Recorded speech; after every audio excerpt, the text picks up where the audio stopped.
여러분 평안하십니까? 오늘도 말씀과 함께 주님의 은혜 가운데 거하시기 바랍니다. 오늘 말씀은 열왕기상 5장부터 7장까지입니다. 말씀 개요입니다. 5장은 솔로몬이 성전 건축을 준비하는 내용입니다. 솔로몬은 두로왕 히람에게 성전을 건축하려 하니 레바논의 목재를 제공해달라고 부탁을 합니다. 두로왕 히람은 다윗을 사랑했던 사람이었기에 솔로몬의 청을 흔쾌히 수락합니다. 그와 함께 수많은 일꾼들이 성전 건축에 참여한 것을 기록하고 있습니다. 6장은 솔로몬이 7년 동안 성전을 건축하는 내용입니다.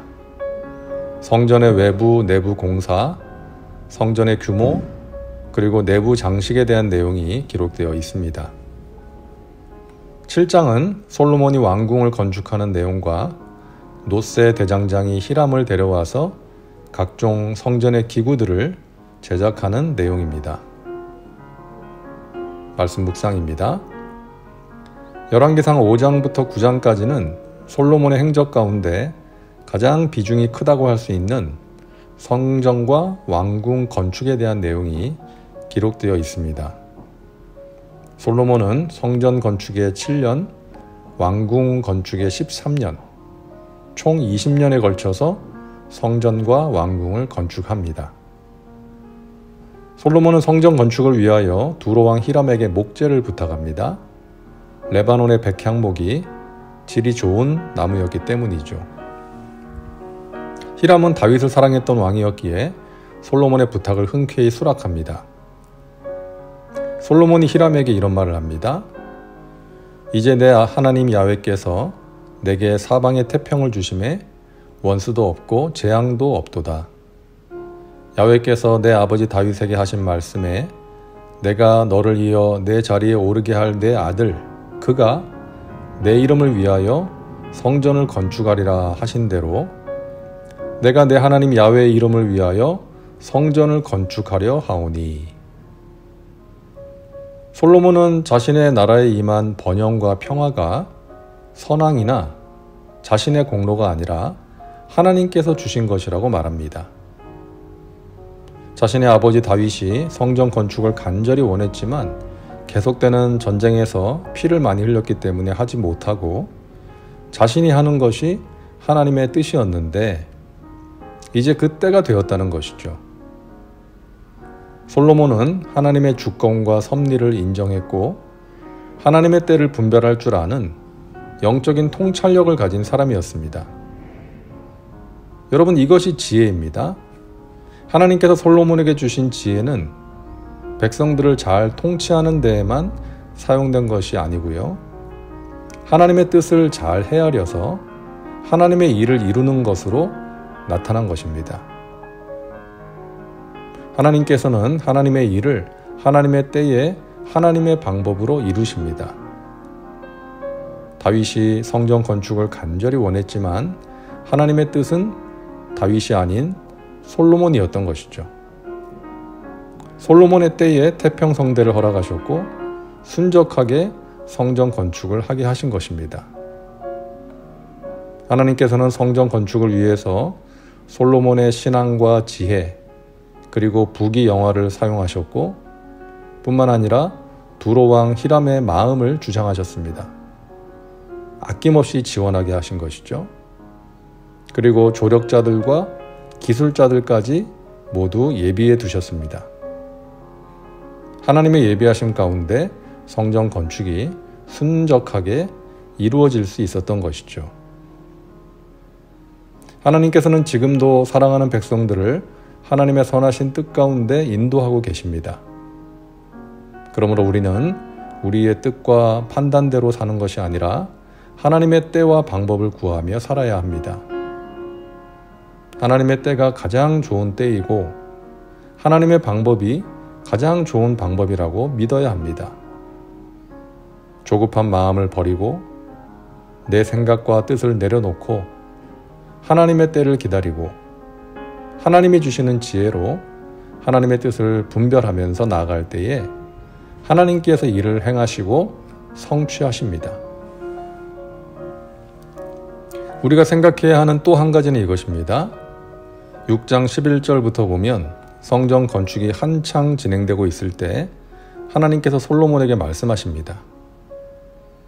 야훼의 말씀이 솔로몬에게 임하여 이르시되 내가 지금 이 성전을 건축하니 내가 만일 내 법도를 따르며 내 율례를 행하며 내 모든 계명을 지켜 그대로 행하면 내가 내 아버지 다윗에게 한 말을 내게 확실히 이룰 것이요 내가 또한 이스라엘 자손 가운데에 거하며 내 백성 이스라엘을 버리지 아니하리라 하셨더라.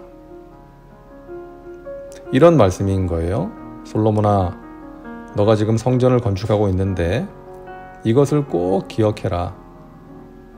너와 백성들이 내가 명한 계명을 지켜 행하면 너의 아버지 다윗에게 약속한 모든 것을 내가 이룰 것이다.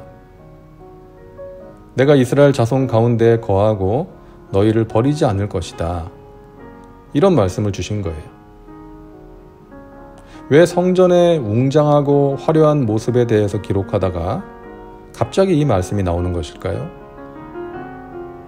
그것은 눈에 보이는 성전 건물이 아무리 웅장하고 화려하고 아름답다 해도 그 성전 자체가 하나님의 임재를 보증해 주는 것이 아니라는 메시지를 주신 것입니다.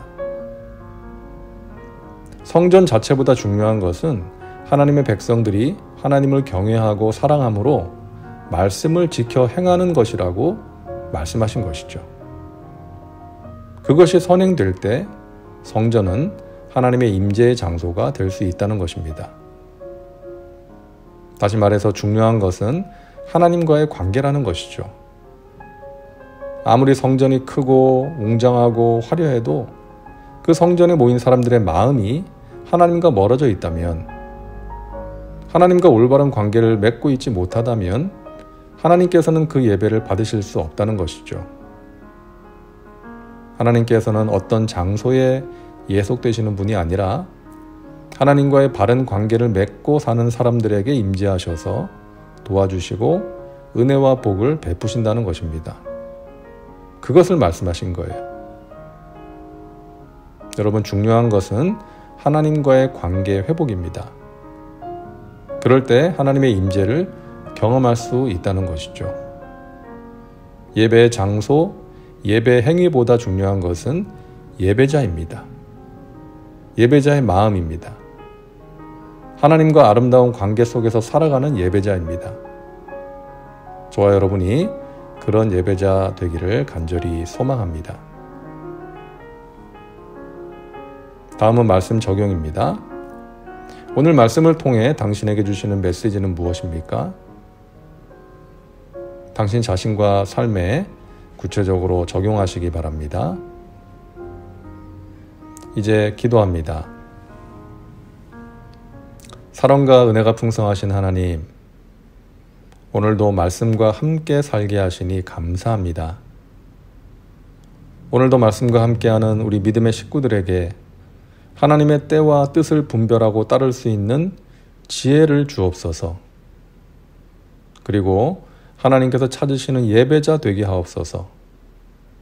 하나님을 사랑하고 하나님의 말씀을 지켜 행하는 믿음의 백성들 되게 하셔서 하나님의 임재를 경험하고 하나님이 베푸시는 은혜와 복을 누리게 하여 주옵소서. 예수님의 이름으로 기도하옵나이다. 아멘. 오늘도 말씀과 함께 은혜 가운데 거하시기 바랍니다. 여러분 사랑하고 축복합니다.